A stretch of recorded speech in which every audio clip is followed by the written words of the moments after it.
সূৰ্য থাকিলেহে চন্দ্ৰ জিলিকি থাকিব মোদী থাকিলেহে মই জিলিকি থাকিব পাৰিম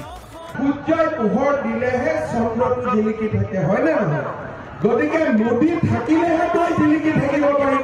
মোদী নাথাকিলেতো আমি জিলিকি থাকিব নোৱাৰো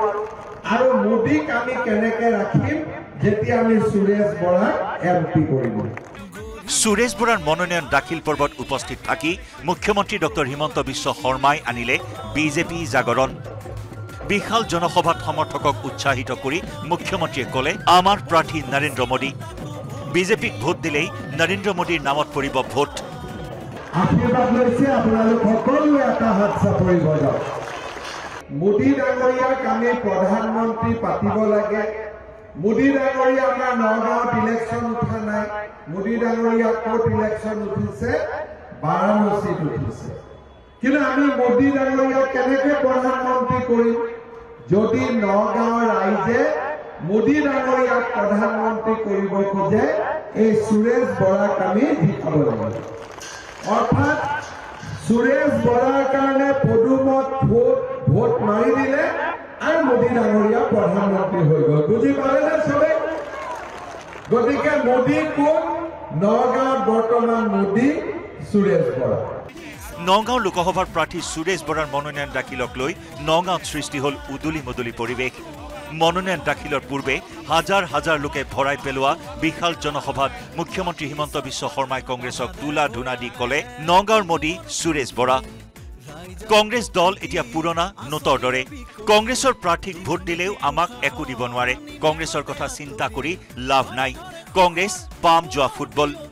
ইলেকশ্যন আহিছে কংগ্ৰেছৰ কথা কৈ লাভ নাই এইবিলাকত পাম যোৱা ফুটবল হয় কোনে ভোট দিব কংগ্ৰেছক কোনোবাই ভোট দিব নেকি কংগ্ৰেছ দল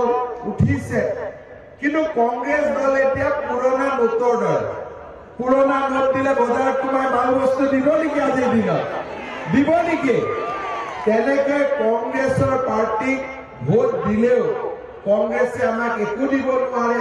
মোদী ডাঙৰীয়াই ভাৰতক ক'ত লৈ গ'ল আজি আমি সকলোৱে দেখিছো আৰু সেইকাৰণে কংগ্ৰেছ দলৰ কথা চিন্তা কৰি লাভ নাই ইউডিএফৰ কথা চিন্তা কৰি লাভ নাই আমাৰ মাত্ৰ এটাই চিন্তা নৰেন্দ্ৰ মোদী ডাঙৰীয়াক আমি ভাৰতৰ প্ৰধানমন্ত্ৰী পাতিব লাগিব তিনিটা বছৰত অসমৰ বহু উন্নয়ন হ'ল আন্দোলন নোহোৱা হ'ল অসমৰ উন্নয়নত বিজেপিৰ অৱদানৰ খতিয়ান দি মুখ্যমন্ত্ৰীয়ে ২৪ নিৰ্বাচনৰ বাবে ৰাইজৰ পৰা বিচাৰিলে সঁহাৰি আজিৰ পৰা আপোনালোকে হিমন্ত বিশ্ব শৰ্মা এই যে কামখিনি আমি কৰিম বুলি ক'লো এই কামখিনি আপোনালোকে ৰাইজৰ মাজত লৈ যাব লাগিব সকলোকে বুজাব লাগিব যে বিজেপিক ভোট দিব লাগে আৰু বিজেপিক ভোট দিলে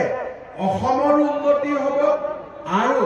সমাজখনৰ উন্নতি হ'ব মানুহ শান্তিত থাকিব শান্তিৰ লগত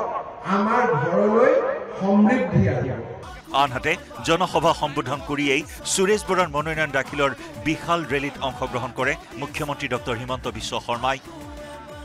সুৰেশ বৰাৰ মনোনয়ন দাখিল পৰ্বত অংশগ্ৰহণ কৰে বিজেপিৰ